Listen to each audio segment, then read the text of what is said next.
Nurse.org and Major League Sports teams are honoring nurses with discounted game tickets and once-in-a-lifetime experiences. From throwing the first pitch to riding the Zamboni to on-court recognition, join the fun. Visit nurse.org/nurse night to find a nurse appreciation event near you and grab your discounted tickets today. The Love and Leary Podcast is where nursing leadership, innovation, and real talk come together. Hosted by nurse leaders Marion and Leary and Rebecca Love. The show dives into the issues that matter most to today's nursing community. Each episode features candid conversations, expert insights, and bold perspectives on healthcare, leadership, advocacy, and the future of nursing. Whether you're a clinical nurse, nurse leader, or another healthcare changemaker, Love and Leary offers thoughtful dialogue and practical takeaways to inform, inspire, and empower nurses at every stage of our careers. Hello, Rebecca. How's it going? Good to see you, Marion. This is such an exciting episode for us. Dude, so exciting because for folks who've been following us, you may not know because we haven't announced it yet, but the Love and Leary podcast is now with Nurse.org. We've been acquired. It's so exciting. I mean, I think when we look back at the journey of what we did, right? The first time we came together, we hosted a podcast just to talk with you and I about imposter syndrome and how you make it and how you feel about life and how we struggle with those things. And it started with one. A few episodes later, I think we were with the Nursing Beat. And here we are now with Nurse.org, which is just so exciting. Yeah, it's crazy. And it just goes to show, and I think this is why we wanted to do this quick little episode announcing our transition over to Nurse.org, is that you never know where things are going to take you, right? I had a mentor once who, I don't know if I necessarily agree with this all the time, and I'm sure my therapist would not want me saying this, but he said, always say yes, because, one yes leads to another opportunity, and you just never know. And I was fortunate enough that you said, yes, let's do it. Let's get on a podcast and let's talk about stuff that's important to us and important to our nursing community. I think this is exactly the thing. I think many of us in our worlds, we don't know when to say yes and we don't know when to say no. And I think you and I have always struggled with that. And we take on a lot. We take a lot of responsibility for a lot of actions. And the reason that we actually started the podcast was because we felt that there wasn't enough nurses out there having conversations and on really important topics and narratives that were missing our voices, and said, you know what, we didn't want to be restricted by the places that we work, the ways that we operate, the limits of the profession that we're in, to basically manage where we're going. And I think that's the power of learning to say yes, figuring out what you can and cannot do, and eliminating those self-beliefs that you have in yourself. Because I still think you and I struggle with that feeling of imposter syndrome at times, that, Totally. And there was something I read the other day, Marion, in the height of the new year. I think I shared it with you, but there was this part of a speech that I read that success is like this never-ending mountain in front of you. As soon as you achieve something, there's still going to be more mountain ahead of you. And I think that really struck me, that success is never going to achieve a top level. You're never going to reach it. There's always something else to achieve. Yeah, and it's a balance, right? I'm reading the book Wise Effort, which is all about managing your superpowers, managing your values, managing your effort, and using it obviously in a wise way so that you don't burn out, but you also, you do the things that bring you joy, that energize you, and that help you to get to the top of whatever mountain you're trying to get at, not necessarily, societal's mountain. That's exactly it. And I think when we're going to go and do this, and now we're going into this new chapter. So, right, we started with one podcast. We joined the Nursing Beat. The Nursing Beat ended up getting acquired by Nurse.org. And here we are a few months later, and we're joining the Nurse.org, family of really starting to get out there and have those voices. So what does that mean for us? What does that mean for the future of Love and Leary? And Marion, what does that mean? Because I think, the truth of what we like was that it's always just sort of off the cuff. It's open, honest conversations. And, having those conversations we find really important. Yeah, I mean, I hope that it grows our audience. It continues to, and it will continue to encourage others to use their voices to push the profession forward. And we will continue to have these sometimes hard but important conversations on this podcast, and, keep doing what we're doing, keep working and talking with nurses who are doing important things to also help push the profession forward. Everybody has a personal journey. And I think what we do often as nurses is we believe that what exists for other people cannot necessarily exist for us. And the truth is, for you and I, when we first met, and we talked about this a little bit on our first podcast, we felt like we didn't belong in nursing. We didn't really know where our careers were going. We saw a different future, but we weren't sure how to get there. And I think if there's some advice for other nurses out there, and why we're continuing to do this podcast when both you and I have very busy schedules, we're doing other things, we just want to inspire others to believe that they can do what they need to do, and that you don't have to have a special degree. You don't have to come from a specific pedigree to make an impact in the world and what you want to do. No, and I'd like to just talk about something. So I did a guest lecture in a course before the holidays, and it was all about advocacy, activism, and using your voice as a nurse in the profession. And interestingly, a lot of the students brought up that they were nervous about using their voice. They hear about the pushback that nurses get from the institutions where they work.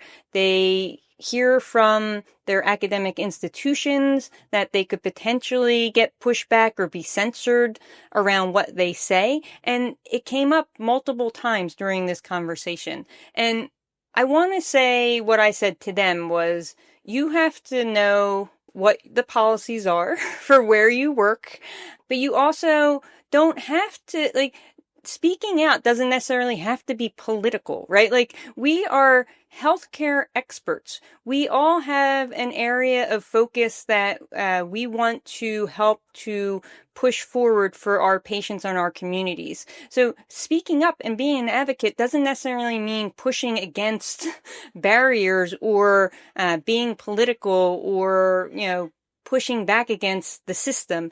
It means advocating for your patients, advocating for your community, putting fact-based, science-based data out into the world.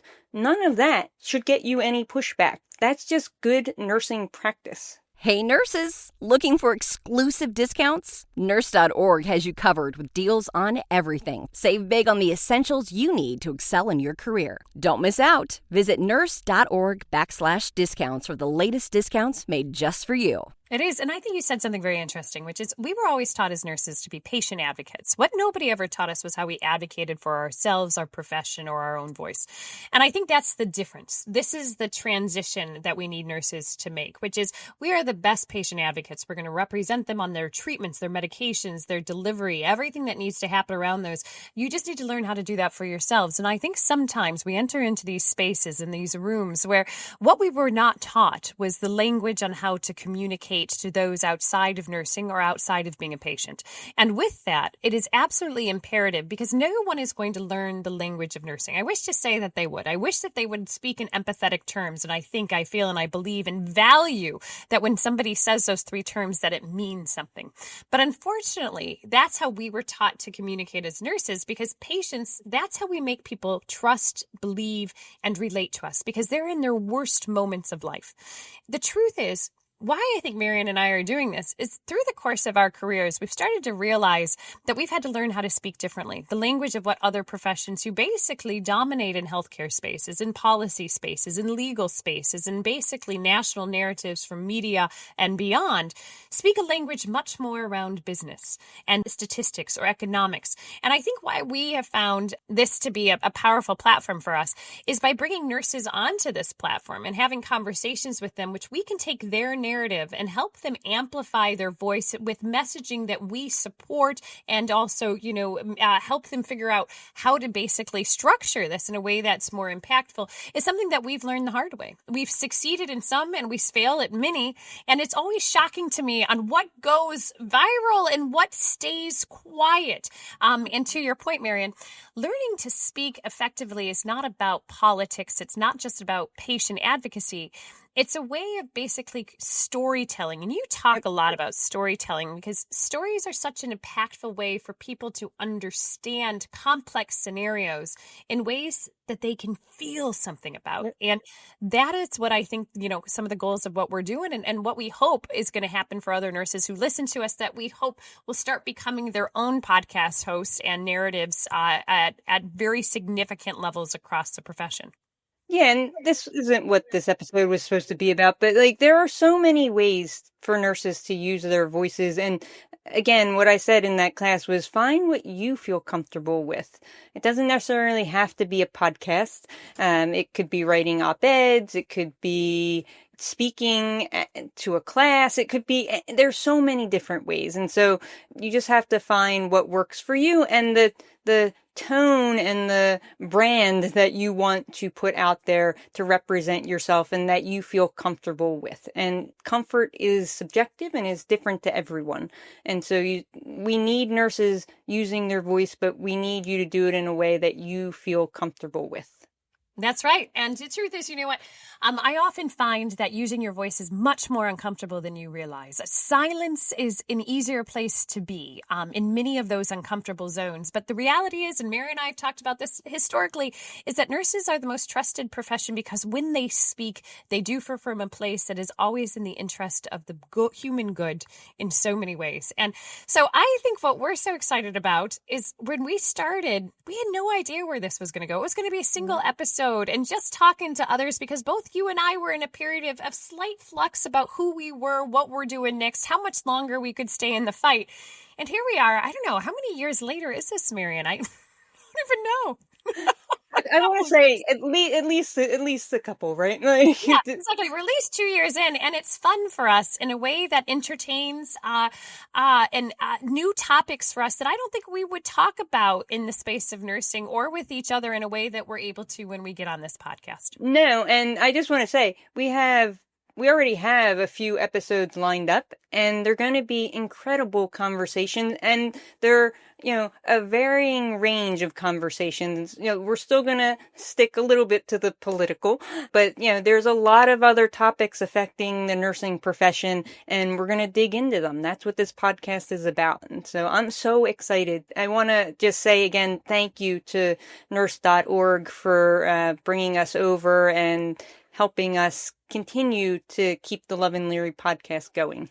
That's right. Hey, you know what? We joined because we believe that a platform for nursing voices is absolutely essential, that we're going to amplify, elevate, and accelerate the growth of nursing and national narratives. And we're thrilled that Nurse.org came behind this to decide that they were doubling down on it to be the leading and premier voice of nursing in the country, if not one day the world. Because the truth is when nurses come together and have their voices heard, we're going to be able to be unstoppable, finally changing the policies we need to at the both furthest levels across our both federal, state, and even local levels and institutions. And that's what we stopping and leading. Leading. That's right. We're stopping and leading along those lines. So that is our goal, you guys. We just wanted to say, hey, we're now on Nurse.org, Love and Leary. And the truth is we can't wait to introduce you to the incredible guests that are coming forward on some of the biggest topics facing our profession in ways that we hope you get involved and start to change more for your local communities and for yourself as you listen to the Love and Leary podcast. So if you're not following us yet, follow the Love and Leary podcast on any platform you do your podcast listening, and follow us on LinkedIn, and you'll always know when we have a new show coming out. Thanks for listening to the Love and Leary podcast. We hope this conversation sparked new ideas, challenged your thinking, and reminded you of the power nurses have to lead change. If you enjoyed this episode, be sure to subscribe, leave a review, and share it. You can find more episodes and join the conversation wherever you do your podcast listening.